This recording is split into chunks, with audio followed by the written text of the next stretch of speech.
नमस्कार, India news देख रहे हैं आप और मैं हूं आपके साथ सचिन दुबे। 22 जिले 22 खबर की शुरुआत करते हैं। इलाहाबाद उपचुनाव को लेकर इनेलो ने अपने प्रत्याशी की घोषणा कर दी है।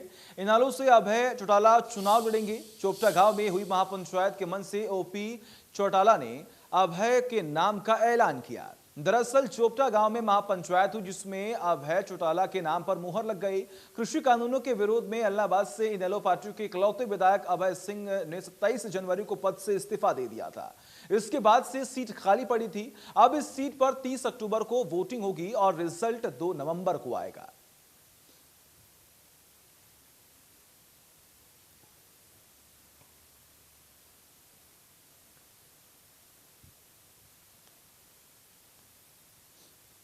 अंदाजा लगा लो कि वो सारा रूरल बैकग्राउंड का एरिया है, टोटल किसान है उस इलाके में।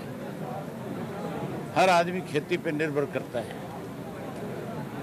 अब उसका मुकाबला तो लुटेरों से हो सकता है।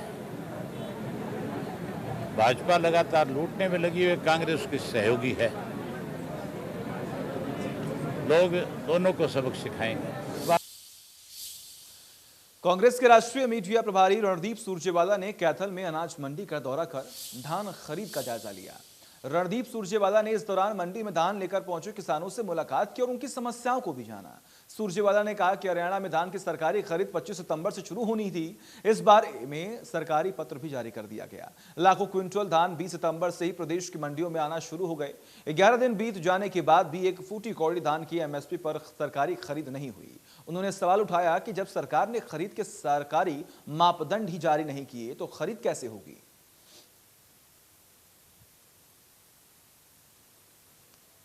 और बाजरा जो 2 बड़ी फसलें हैं अपने यहाँ, कपास तो प्राइवेट में जा रही है, इनके खरीद के 2021-22 के मापदंड भारत सरकार ने, मोदी सरकार ने, बीजेपी ने जारी ही नहीं किए।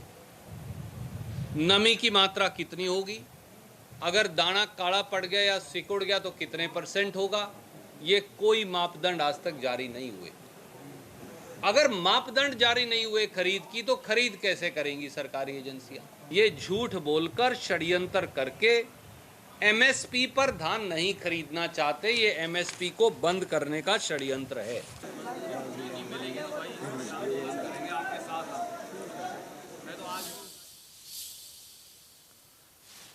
आगे बढ़ते हैं। कुरुक्षेत्र में वरिष्ठ कांग्रेसी नेता और पूर्व विधानसभा अध्यक्ष कुलदीप शर्मा ने रविवार को मीडिया से बातचीत करते हुए अभय चौटाला पर कुलदीप शर्मा ने जमकर निशाना साधने की कोशिश की।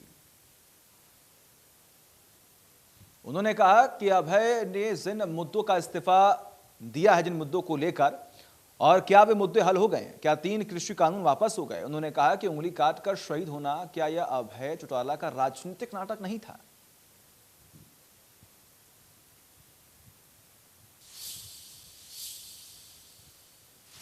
करनाल अनाज मंडी में धान की सरकारी खरीद शुरू हो गई। डीसी निशांत कुमार यादव ने मंडी की निरीक्षण किया और उपायुक्त ने कहा कि जिले की सभी मंडियों और परचेज केंद्र पर खरीद शुरू हो गई है।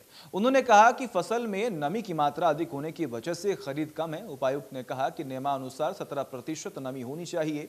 जिले में लगभग 238 राइस मिल हैं, जिनमें से 30-40 का रजिस्ट्रेशन हो चुका है।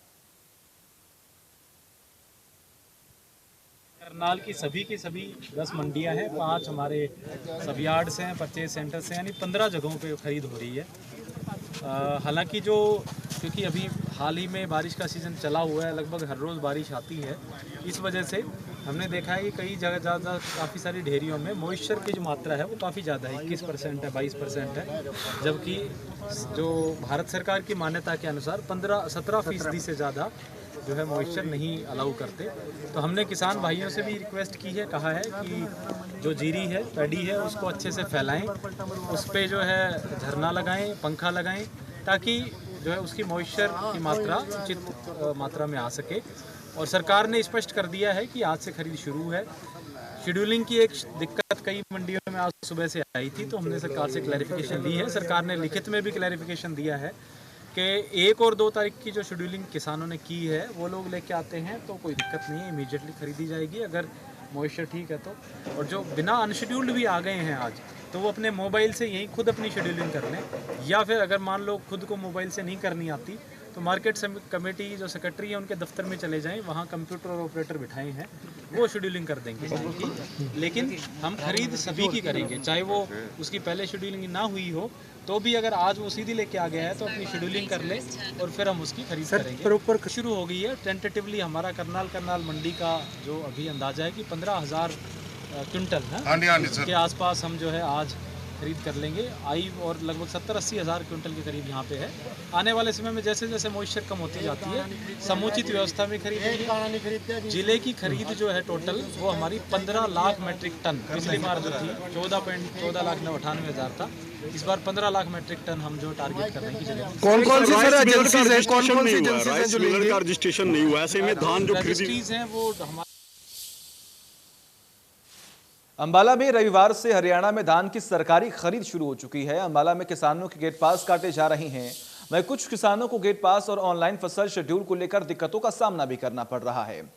अधिक से अधिक किसान फसल खरीद शुरू होने से खुश नजर आ रहे हैं।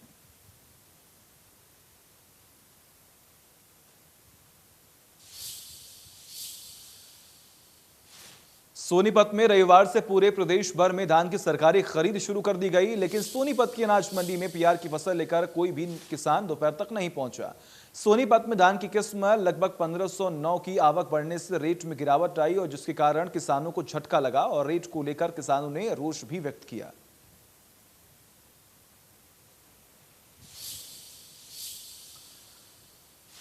केंद्रीय राज्य मंत्री कृष्णपाल गुर्जर ने कांग्रेस पर हमला बोलते हुए कहा कि कांग्रेस पूरे देश में बिखर चुकी है। कांग्रेस के पास ना नेता है, ना नेतृत्व है और ना ही नीति है। उन्होंने पंजाब में कांग्रेस की खींचतान पर कहा कि कांग्रेस पूरे देश में बिखर चुकी है। कृष्णपाल गुर्जर देश की आजादी के 75 साल पर मनाए जा रहे अमृत महोत्सव के तहत सेक्टर 31 टाउन पार्क में पौधारोपण करने पहुंचे थे। इस दौरान उन्होंने कहा कि अमृत महोत्सव और प्रधानमंत्री नरेंद्र मोदी के जन्मदिन के पखवाड़े के तहत सामाजिक कार्य में कार्यकर्ता लगे हुए हैं। देखिए, ये साल देश की आज़ादी का अमृत महोत्सव के रूप में आदरणीय मोदी जी की सरकार ने बनाने का फैसला किया है। तो अमृत महोत्सव में जगह जगह देश के लिए अनेक कार्यक्रम, जिन्होंने देश के कारण जिनको आज़ादी मिली, उन शहीदों को याद करना, उनकी याद में सामाजिक कार्य करना, उनके जीवन से लोगों को अवगत कराना और इस अमृत महोत्सव के रूप में सामाजिक कार्य करना, वो सब लगातार पूरे वर्ष चलेंगे।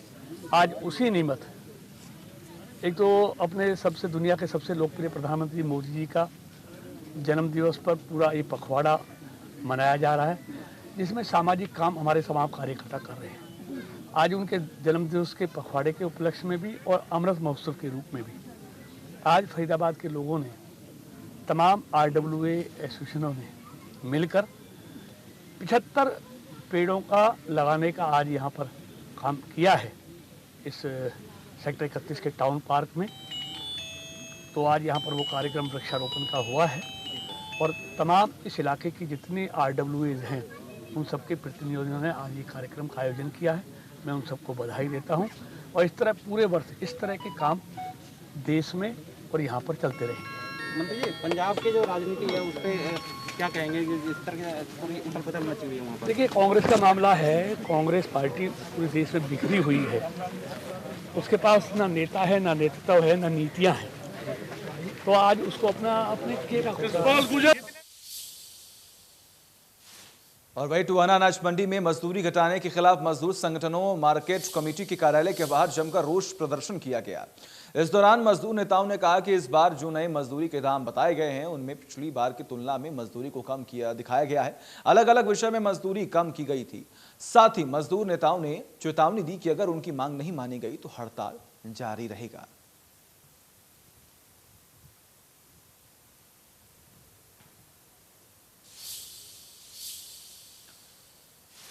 चरखी दादरी में आम आदमी पार्टी के वरिष्ठ नेता और बाजोड़ा इलाके के अध्यक्ष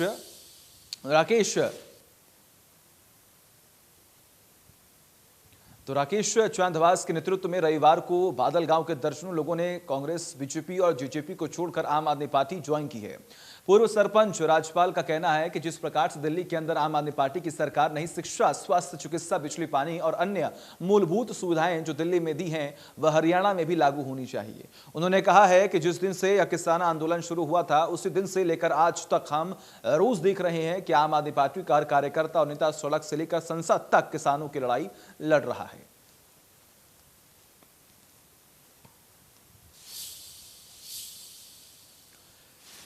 साइबर सिटी गुरुग्राम में महंगे पेट्रोल ने आखिरकार शतक पूरा कर दिया। शहर में पेट्रोल के दाम लगभग 100 रुपए के पार हो चुके हैं, तो वहीं डीजल के दाम में भी लगातार इजाफा हुआ। जिले में डीजल का दाम 91 रुपए 49 पैसे पर पहुंच गया है। हमारे सहयोगी ने पेट्रोल डीजल के बड़े दामों का जायजा लिया, देखिए रिपोर्ट।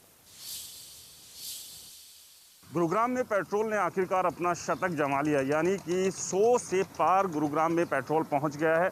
कल 99 रुपये 88 पैसे था पेट्रोल का दाम गुरुग्राम में, लेकिन अगर आज की बात करें तो आज 100 रुपये 12 पैसे पहुंच गए, यानी कि 24 पैसे की बढ़ोतरी आज भी पेट्रोल के दामों में दर्ज की गई है। और लगातार जो है पेट्रोल के दाम बढ़ रहे हैं और सीधे सीधे लोगों की जेब के ऊपर इसका असर पड़ रहा है, क्योंकि जिस तरह से महंगाई बढ़ी, कुछ बीच में ज़रूर रफ्तार धीमी हुई थी पेट्रोल और डीजल की, लेकिन 24 सितंबर से एक बार फिर से लगातार हर रोज़ पेट्रोल और डीजल के दाम बढ़ रहे हैं। और जिस तेज़ी से दाम बढ़ रहे हैं, ऐसा लगता है कि आने वाले समय में भी जल्द कोई राहत मिलती नज़र आ नहीं रही है। लोगों से भी पूछते हैं, 100 रुपये से पार हो गया आज पेट्रोल का दाम। जेब के ऊपर असर पड़ रहा है इसका? हाँ जी, बहुत असर पड़ रहा है। और लोगों इसको कि महंगाई के इस दौर में अगर पेट्रोल और डीजल के दाम यूं ही बढ़ते रहेंगे तो ना केवल जो निजी वाहन है उन लोगों को, बल्कि जो कमर्शियल वाहन है उसके ऊपर भी, उनके किराए में भी बढ़ोतरी होगी और दूसरे जो चीज़ें हैं उसके दाम भी बढ़ेंगे। 100 से पार पेट्रोल पहुंच गए और डीजल के दाम भी बढ़ रहे हैं। कितना मुश्किल हो रहा है? घना ही मुश्किल है साहब, बड़ा महंगाई में तो बहुत तेज है। डीजल तो महंगा हो गया, पेट्रोल भी महंगा हो गया। तो पेट्रोल और डीजल के बढ़ते दामों के बीच लोगों को अब चिंता यही है कि आखिरकार इस महंगाई के दौर में उन्हें राहत कब मिलेगी। डीजल की भी अगर बात कर लें तो डीजल भी जो है बहुत ज़्यादा अछूता नहीं है पेट्रोल से। आज अगर डीजल की बात करें तो डीजल का जो रेट है 91 रुपये 49 पैसे जो है वो हो चुका है गुरुग्राम में, और लगातार जो है ये बढ़ोतरी डीजल और पेट्रोल के दाम में देखने को मिल रही है। गुरुग्राम से राज वर्मा, इंडिया न्यूज़।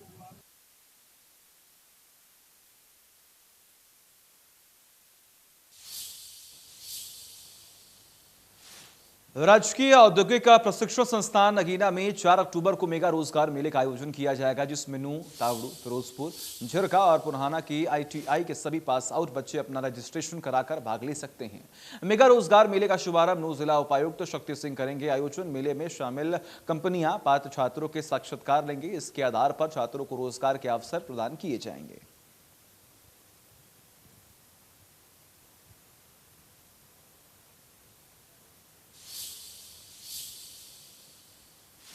चलिए, वक्त एक छोटे से ब्रेक का। खबरों का सिलसिला लगातार जारी है।